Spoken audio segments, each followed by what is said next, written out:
Hey everyone, welcome back to Tech Vibes. Today we're fixing game audio issues on your PS5. If your PS5 has no sound or distorted audio, follow each step carefully. First, power on your PS5 and go to the home screen.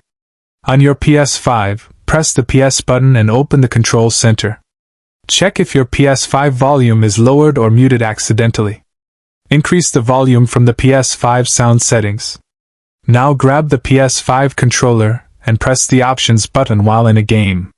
Check if in-game audio settings are set to 0 on your PS5. Exit the game and return to your PS5 home screen. Go to settings on your PS5 using the controller. Select sound from the PS5 settings list. Choose audio output from the PS5 sound menu. Ensure your PS5 output device is correctly set to HDMI or TV speakers. Unplug the HDMI cable from the back of your PS5. Inspect the HDMI cable for damage while holding your PS5 safely. Clean the HDMI connector gently before reconnecting it to your PS5.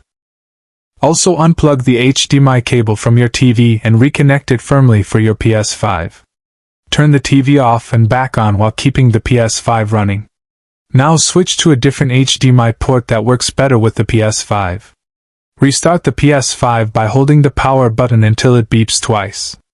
Let the PS5 fully power down before turning it back on. Once your PS5 starts, open sound settings again.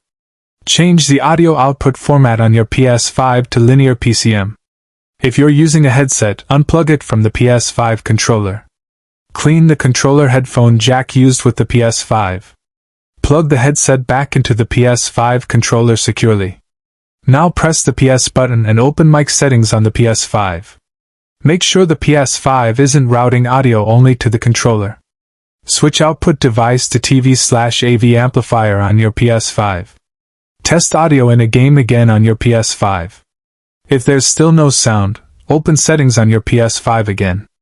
Go to screen and video for your PS5 configuration. Select video output on your PS5. Scroll to 4K transfer rate and set it to -1 for your PS5. This fixes HDMI handshake issues causing no sound on the PS5. Now turn off your PS5 and TV again. Unplug the power cable from the back of your PS5. Leave the PS5 unplugged for 1 minute to reset components. Plug the power cable back into the PS5 securely. Turn on the TV first, then power on the PS5. If audio is distorted, go back to the PS5 audio settings. Switch audio format from bitstream to PCM on your PS5. Lower the gain volume slightly on your PS5. Raise the overall system volume from the PS5 menu. Launch another game on your PS5 to confirm it's not game-specific. If audio works on another title, adjust the original game's PS5 settings. If not, press and hold the power button to boot your PS5 in safe mode. Connect the controller to your PS5 using a USB cable. Select option 3. Update system software on your PS5. Allow the PS5 to install any updates. If audio still fails, return to PS5 safe mode. Select option 5. Rebuild database to fix PS5 file issues. Wait for the PS5 to complete the rebuild process. Once the PS5 restarts, test audio again. If you're still facing trouble, try a different TV input with your PS5. Or test your PS5 with a new HDMI 2.1 cable. If audio works, the old cable wasn't compatible with your PS5. If the issue continues, reset settings on your PS5 only. Restart the PS5 one final time and test sound in multiple games. And that's it. Your PS5 game audio should now be working perfectly.